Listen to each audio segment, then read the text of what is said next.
was your weekend? It's good. It's great to be back with you guys. Glad you're here. Glad I picked a slow time to be gone. It's, as always, a busy day here at the White House, so I'm going to jump right into a couple of highlights and then take your questions. This morning, the President unveiled a legislative outline for rebuilding infrastructure in America. The 6 principles of the plan are as follows: $200 billion in federal funds to spur at least $1.5 trillion in infrastructure investments with partners at the state, local, tribal, and private level. New investments will be made in rural America, which has been left behind for too long. Decision-making authority will be returned to state and local governments. Regulatory barriers that needlessly get in the way of infrastructure projects will be removed. Permitting for infrastructure projects will be streamlined and shortened, and America's workforce will be supported and strengthened. As the President has said many times, we will build gleaming new roads, bridges, highways, railways, and waterways all across our land. And we will do it with American heart and American hands and American grit. This morning, the President also released his fiscal year 2019 budget, which addresses 3 of the President's most important priorities: rebuilding our military and funding from our great men and women in uniform, growing the American economy, and ending waste. We look forward to working closely with Congress to achieve these priorities and ensure the safety and security of the United States for generations to come. OMB Director Mick Mulvaney will be answering questions on the budget immediately following today's briefing, so I encourage you all to stick around for that and save your budget questions for Director Mulvaney. I'd also like to add a quick congratulations to the U.S. Olympic team, which is off to a great start. We especially look forward to snowboarders Jamie Anderson and Red Gerard bringing their gold medals back home with them very soon. And with that, I will take your questions. John. Sarah, Rob Porter's first wife, Colby Holderness, spoke with the FBI as part of his clearance process on January 25th, 2017, during which she says that she laid out all of the allegations that have since been aired against Rob Porter and provided the FBI with the photographs that were the turning point in his termination last week. At any time between January 25th of last year and last Wednesday, did the FBI make anyone here at the White House, whether it was in the counsel's office, the chief of staff's office, or anyone else, did the FBI make anybody here aware of the allegations that had been raised against Porter by Colby Holderness and his second wife, Jenny Willard? Look, we learned of the extent of the situation involving Rob Porter last Tuesday evening, and within 24 hours, his resignation had been accepted and announced. We announced a transition was going to happen, and within hours, it did. The President and the entire administration take domestic violence very seriously and believe all allegations need to be investigated thoroughly. Above all, the President supports victims of domestic violence and believes everyone should be treated fairly and with due process. We've addressed this situation extensively, and we have nothing more to add at this time on that topic. The allegations that were raised against him would make him a prime candidate for blackmail, which would lead any responsible person at the FBI to come to the White House to say, just want to let you know, this person will likely never get a permanent security clearance. Was that concern ever raised to anyone here at the White House? As I know Raj addressed last week, we let the process play out. It was ongoing, hadn't been completed, and beyond that, in the statement I just gave you, I don't have anything else to add. Cecilia. Why haven't we heard the President say exactly what you just said right there, that he takes domestic violence very seriously? I spoke with the President. Those are actually directly his words that he gave me Why earlier today. hasn't he said that? He had the opportunity. It's my job to speak on behalf of the President. I spoke to him, and he relayed that message directly to me, and I'm relaying it directly to you. Does he believe Rob Porter's accusers, or are they lying? Look, as I just said, the President, along with the entire administration, take domestic violence very seriously and believe all allegations need to be thoroughly investigated. And above all, the President supports the victims of domestic violence and believes everyone should be treated fairly and with due process. That doesn't answer the question.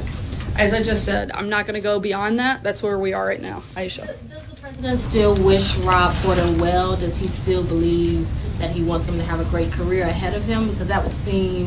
I think the President of the United States hopes that all Americans can be successful in whatever they do. And if they've had any issues in the past, I'm not confirming or denying one way or the other, but if they do, the president wants success for all Americans, and that he was elected to serve all Americans, and he hopes for the best for all American citizens across the country. Jim? What about the president's tweet over the weekend? People's lives are being shattered and destroyed by a mere allegation. It seems like the president was believing Mr. Porter as opposed to his alleged victims. Why did the president tweet that over the weekend? Why is he seemingly defending Mr. Porter publicly? Is it because he has faced his own allegations? Is there some sensitivity there? Is that why that is? Look, as I just said, and I'll repeat it again, the president and the entire administration take domestic violence very seriously and believe all allegations need to be investigated thoroughly. He certainly supports the victims of domestic violence above all else and believes that everyone should be treated fairly and with due process. The president's simply saying that there should be a due process that should be followed and looked at. Is there tone deafness there? Is there just a being on the wrong side of things?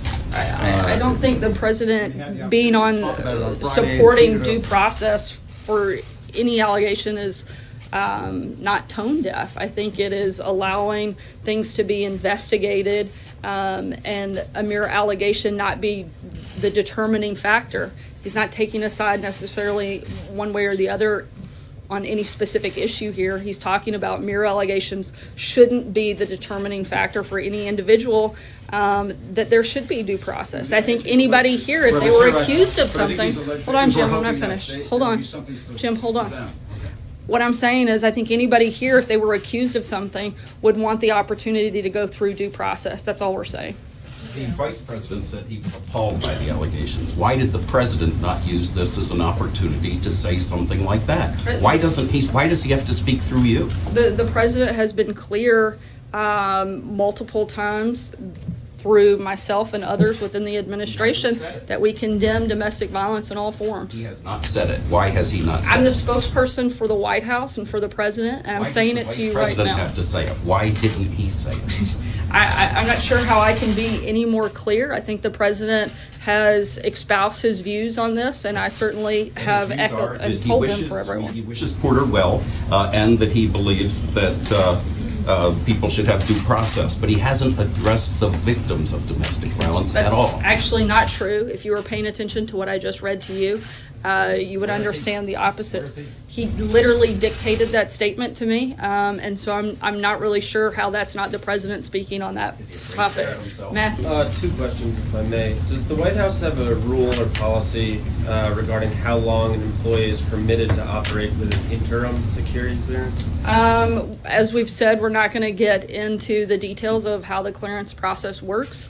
Last week, we went further than we ever have before due to extenuating circumstances, and there's nothing further to add on that front. Look, this is a process that doesn't operate within the White House. It's handled by our law enforcement and intelligence community, and we support that process. It's the same process that has been used for decades for other and previous administrations, and we're relying on that process at this point. I do think that it's up to those same law enforcement and intelligence agencies to determine if changes need to be made to their process.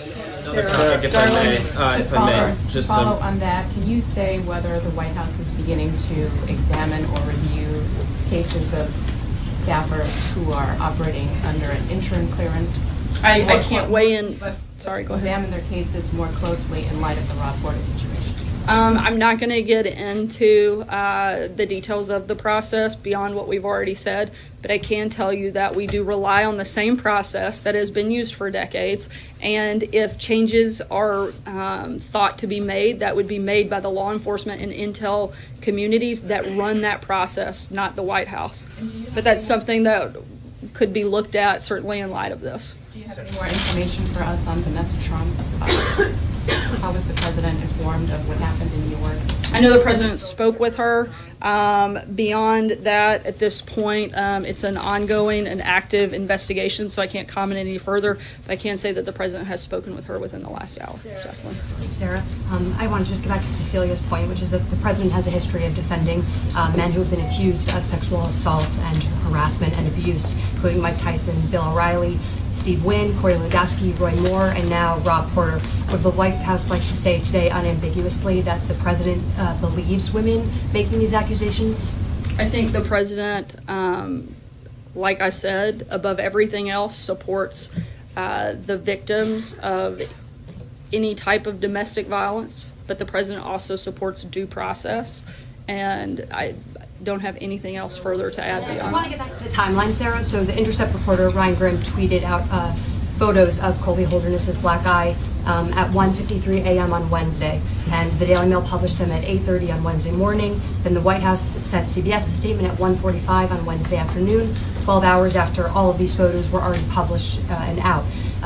Why was the White House still saying that Porter was a man of integrity and honor after these photos had circulated? The comments that were made by members of the White House were based on our personal experience, and we could only speak to the interaction that we had personally had. Sarah, thanks. Why are high-level aides allowed to work with classified information without permanent security?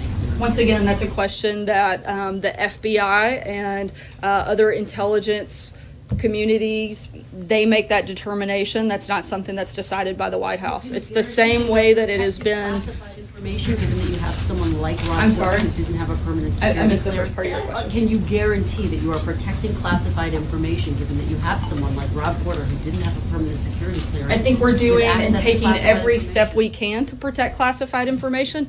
I mean, frankly, if you guys have such concern with classified information, there's plenty of it that's leaked out of the Hill, that's leaked out of other communities well beyond the White House walls. If you guys have real concerns about leaking out classified information, look around this room. You guys are the ones that publish classified information and put national security at risk. That doesn't come from this White House. Is this White House jeopardizing national security? Is this White House We take jeopardizing every national- precaution possible to protect classified information and certainly to protect national security. It's the president's #1 priority is protecting the citizens of this country. It's why we spend every single day doing everything we can to do that. And I think if anyone is publishing or putting out publicly classified information, it's members of the press, not the White House. Kushner have his permanent- Sorry, Why doesn't Kristen, Jeremy I'm gonna- Kushner have his permanent At the end of last security week, clearance? the White House said that there were things that everyone could have done a better job handling the situation. Have you identified anything specific other than, I know you mentioned law enforcement agencies and the FBI and their process. What about your process? Has the White House identified anything it could have done better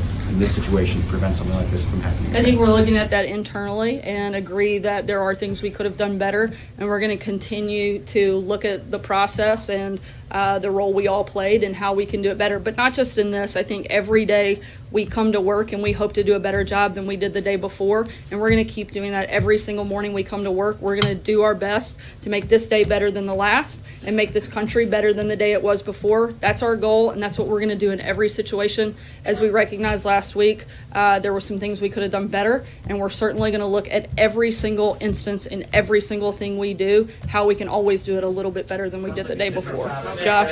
Sarah, Tuesday night when the initial story came out, the White House praises Rob Porter. Wednesday morning photos come out. The White House says this stands by its statement. Wednesday afternoon, the White House continues to praise Rob Porter. Chief of Staff John Kelly says he acted 40 minutes within knowing the allegations. Can you explain that?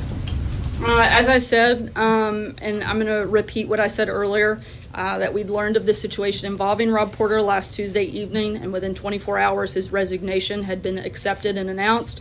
We announced a transition was going to happen, and within hours it did. And in terms of timeline, I don't have anything else to add. Explain that. I can tell you that a conversation took place within 40 minutes, and beyond that, I really don't have anything else to add, Josh. We've reported, and others have too, that Don McGahn, over a period of months, was told repeatedly by the ex-girlfriend, by the FBI, by others in the White House about these accusations, and didn't do anything. Can you explain why no action was taken by Don McGahn, the chief White House lawyer? Those allegations that have been reported are not accurate. April? Sarah, you keep saying the president says we take domestic violence very seriously.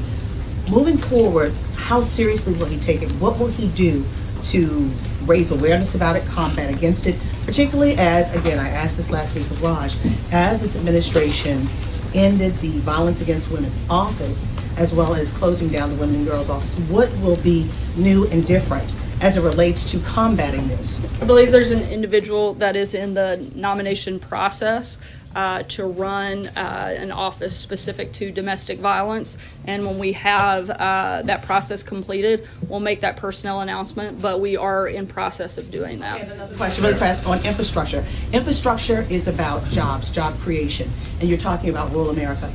When you're talking about these jobs, are there going to be guidelines as to who can and who won't be hired? Not that I'm aware of anything to that nature. A lot of the infrastructure projects during the Obama years, when Hilda Solis was labor secretary, a lot of those jobs went to Hispanics. And a lot of those jobs were never completed or started. They were announced, but nothing ever happened on them.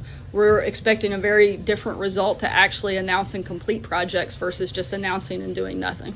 John? Thanks a lot, Sarah. I just wanted to get you to clarify something. I think you answered this, but I just wanted to have you clarify it if you could. It's about the White House counsel, Don McGahn. Are you saying that the White House counsel never learned until last Tuesday that there was any allegation of any sort that was ever leveled against Rob Porter? Again, I'm not going to go into the specific details of how the process works, but I can say that we learned of the extent of the situation.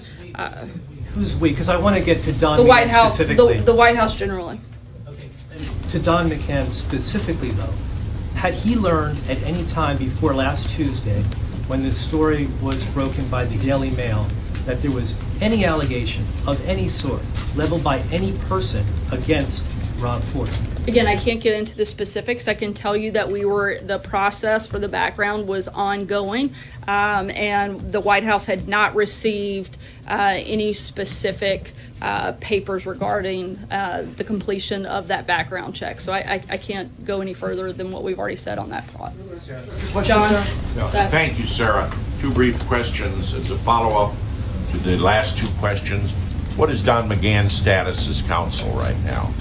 I think the same as it was 2 weeks ago, 2 months ago, a year ago. He's the head of the White House counsel, and I have no indication to see differently. All right, and the other question is, Senator Corker said last night he was reconsidering and possibly will reverse his decision not to seek re-election. Already a Republican primary is in process in the state. What's the president's view? Should Senator Corker run again? Would he try to persuade him to, or just urge him to go back home to Tennessee? We haven't had that conversation about Senator Corker's plans, but as always, I can't weigh in on any specifics of the potential of a race, but I would have to talk to the president before making a comment. I'll take one last question, Frank. Last year, the administration said that the national debt is a crisis, not just for the nation, but for every citizen. Does the president still believe that it is a crisis? And if it is a crisis, sorry, I missed the first part. A national what? A national debt. Sorry. And if the national debt is a crisis, why hit the gas pedal instead of the brake when it comes to spending? Look, the president, one of the biggest and top priorities of the president's first year in office was to pass the Tax Cuts and Jobs Act, which we think will have a big impact on that moving forward. It's been a major focus on the economy and the budget today that provides funding for the president's priorities, including national security. The president also knows that one of the most important jobs he has is protecting this country. Therefore, the need for rebuilding our military that had been ignored for so long, infrastructure, focusing on defeating the opioids crisis and a border wall. At the same time, the budget reduces the deficit by over $3 trillion.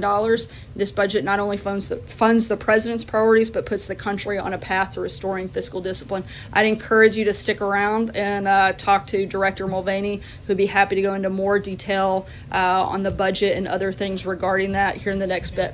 Thanks so much, guys. Sarah, when will he be out here? When will the president...